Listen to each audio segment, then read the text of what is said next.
In example number 19, we're given the equation of a circle, and then we're asked to graph the circle. So first, to do this, we'll find the center and radius. So we're given x minus 2 squared plus y plus 3 squared equals 4.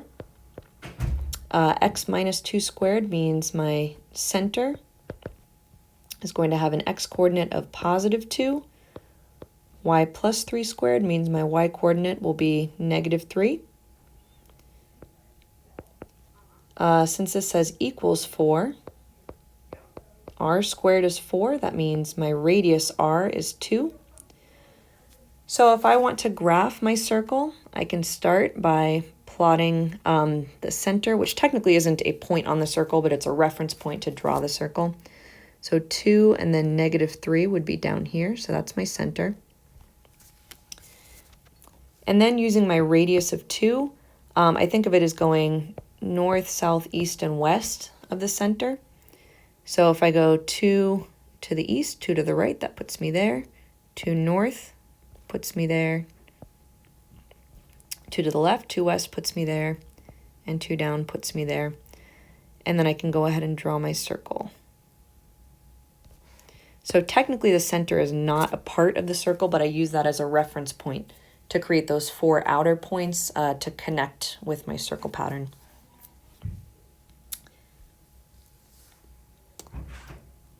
All right, so in these next couple of examples, we're given a different version of the equation of a circle, and we want to rewrite it in standard form. So our goal is to get it in this x minus h squared plus y minus k squared equals r squared form.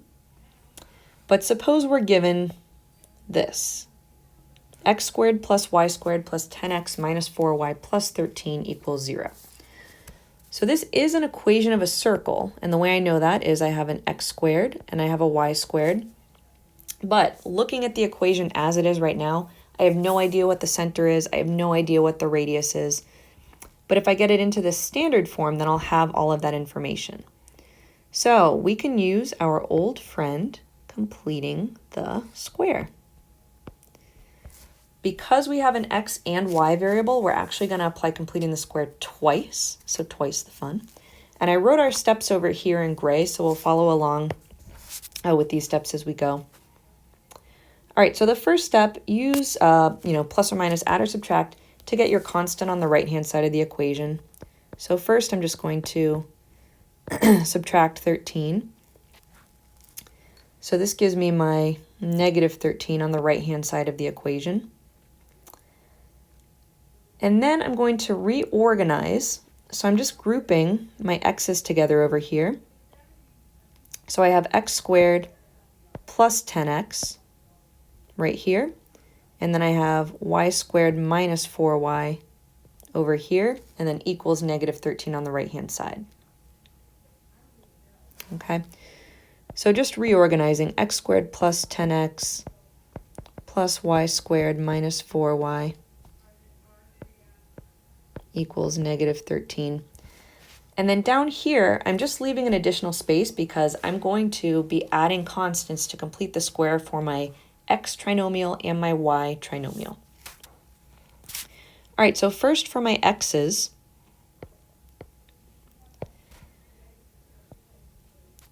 b equals 10. Remember, we're going to use this b over 2 squared guy. So for my x's, b equals 10. So I'm going to take 10 over 2 and square it. This gives me positive 5 squared, which gives me positive 25. So I'm going to add 25 on the left-hand side, and I'm going to add 25 on the right-hand side. I'm going to do this again for my y's. B for my y variable is negative 4. That's the coefficient in front of my y variable, not my y squared. So for y, I'm going to have negative 4 over 2 squared, which is negative 2 in parentheses squared, which is positive 4. So I'm going to add 4 on the left and add 4 on the right. So that's step 2. We found b over 2 squared for each variable, for x and for y. Then we added those constants to both sides. So on both sides, I have a plus 25 and a plus 4. All right, now I'm going to factor on the left. So factoring my x trinomial, I have x plus 5 squared. I'm going to have that plus sign in the middle. And then for my y, y squared minus 4y plus 4 factors as y minus 2 squared. And then adding on the right-hand side, negative 13 plus 25 gives me positive 12, plus 4 gives me positive 16. So that's my equation in standard form. X plus 5 squared plus y minus 2 squared equals 16.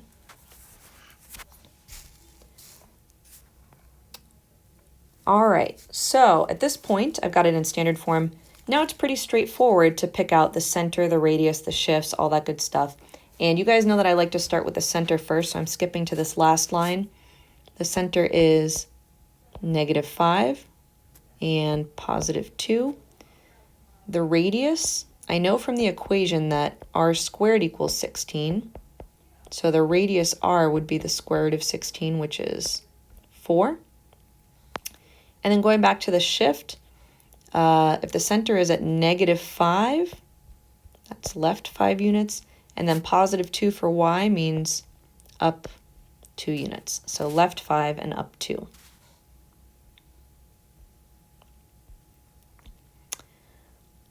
All right, let's try this again for this equation in number 20. So first, I'm going to move my constant over to the right. And then I'm going to regroup my variables. So I'm going to have x squared minus 8x. And then I'm going to leave a nice space to add my constant. Then I'll write plus y squared minus 6y, grouping my y's together, leave a nice little space, and then equals 11. All right, for my x's, b is negative 8, so negative 8 over 2 squared is negative 4 squared, which is positive 16. So I'll add 16 to the left and add 16 to the right. For my y's, negative 6 is b, so negative 6 over 2 squared equals negative 3 squared equals positive 9. So I'm going to add 9 to both sides. So factoring my x trinomial gives me x minus 4 squared. There's a plus sign in the middle, and then for my y's, factoring gives me y minus 3 squared. So x minus 4 squared plus y minus 3 squared equals, and then 11 plus 16 is 27, plus 9 equals 36.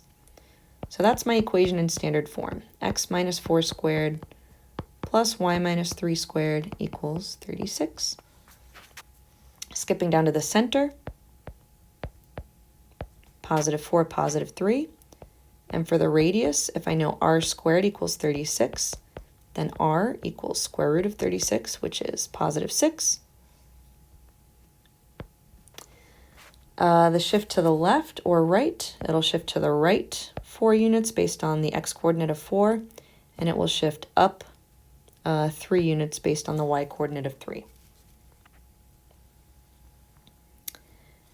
And finally, for number 21, we're asked to find the center and the radius of the circle, and then we're given the equation. So again, to get this information, we want to get our circle equation in standard form.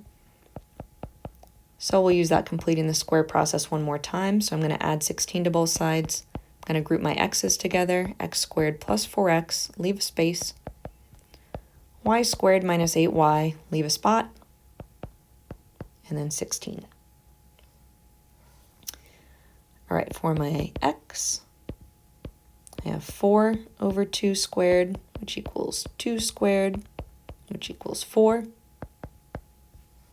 So I'll add 4 to the left and right side of my equation. For y, negative 8 over 2 squared which is negative 4 in parentheses squared, which is positive 16. So plus 16 plus 16. All right, so factoring my x trinomial, I get x plus 2 squared. For my y trinomial, y minus 4 squared.